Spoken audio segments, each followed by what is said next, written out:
شروع اللہ کے نام سے جو بڑا مہربان نہایت رحم والا ہے۔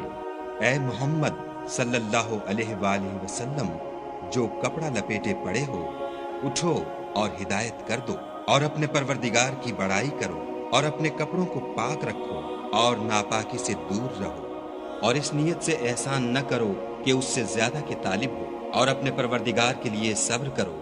جب سور پھونکا جائے گا وہ دن مشکل کا دن ہوگا، یعنی کافروں پر آسان نہ ہوگا۔ ہمیں اس شخص سے سمجھ لینے دو جس کو ہم نے اکیلا پیدا کیا اور مال کثیر دیا، اور ہر وقت اس کے پاس حاضر رہنے والے بیٹے دیے، اور ہر طرح کے سامان میں وسعت دی۔ ابھی خواہش رکھتا ہے کہ اور زیادہ دیں، ایسا ہرگز نہیں ہوگا۔ یہ ہماری آیتوں کا دشمن رہا ہے، ہم اسے صعود پر چڑھائیں گے۔ اس نے فکر کیا اور تجویز کی، یہ مارا جائے، اس نے کیسی تجویز کی، پھر یہ مارا جائے، اس نے کیسی تجویز کی، پھر تأمل کیا، پھر تیوری چڑھائی اور منہ بگاڑ لیا، پھر پشت پھیر کر چلا اور قبول حق سے غرور کیا، پھر کہنے لگا یہ تو جادو ہے جو اگلوں سے متصل ہوتا آیا ہے، پھر بولا یہ خدا کا کلام نہیں بلکہ بشر کا کلام ہے، ہم ان قریب اس کو سقر میں داخل کریں گے۔ اور تم کیا سمجھے کہ سقر کیا ہے؟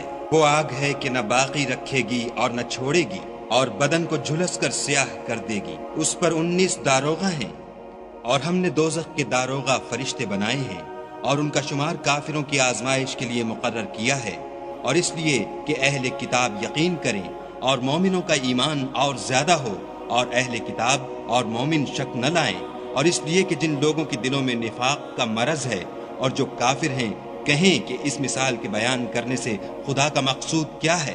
اسی طرح خدا جس کو چاہتا ہے گمراہ کرتا ہے اور جس کو چاہتا ہے ہدایت دیتا ہے، اور تمہارے پروردگار کے لشکروں کو اس کے سوا کوئی نہیں جانتا، اور یہ تو بنی آدم کے لیے نصیحت ہے۔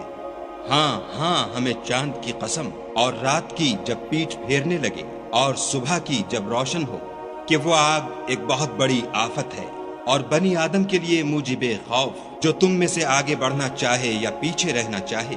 ہر شخص اپنے اعمال کے بدلے گرو ہے، مگر داہنی طرف والے نیک لوگ کہ وہ باغہائے بہشت میں ہوں گے اور پوچھتے ہوں گے، یعنی آگ میں جلنے والے گناہ گاروں سے، کہ تم دوزخ میں کیوں پڑے؟ وہ جواب دیں گے کہ ہم نماز نہیں پڑھتے تھے اور نہ فقیروں کو کھانا کھلاتے تھے، اور اہل باطل کے ساتھ مل کر حق سے انکار کرتے تھے، اور روز جزا کو جھٹلاتے تھے، یہاں تک کہ ہمیں موت آ گئی۔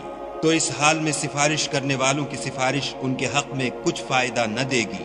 ان کو کیا ہوا ہے کہ نصیحت سے روگرداں ہو رہے ہیں، گویا گدھے ہیں کہ بدک جاتے ہیں، یعنی شیر سے ڈر کر بھاگ جاتے ہیں۔ اصل یہ ہے کہ ان میں سے ہر شخص یہ چاہتا ہے کہ اس کے پاس کھلی ہوئی کتاب آئے، ایسا ہرگز نہیں ہوگا۔ حقیقت یہ ہے کہ ان کو آخرت کا خوف ہی نہیں، کچھ شک نہیں کہ یہ نصیحت ہے۔ تو جو چاہے اسے یاد رکھے، اور یاد بھی تبھی رکھیں گے جب خدا چاہے، وہی ڈرنے کے لائق اور بخشش کا مالک ہے۔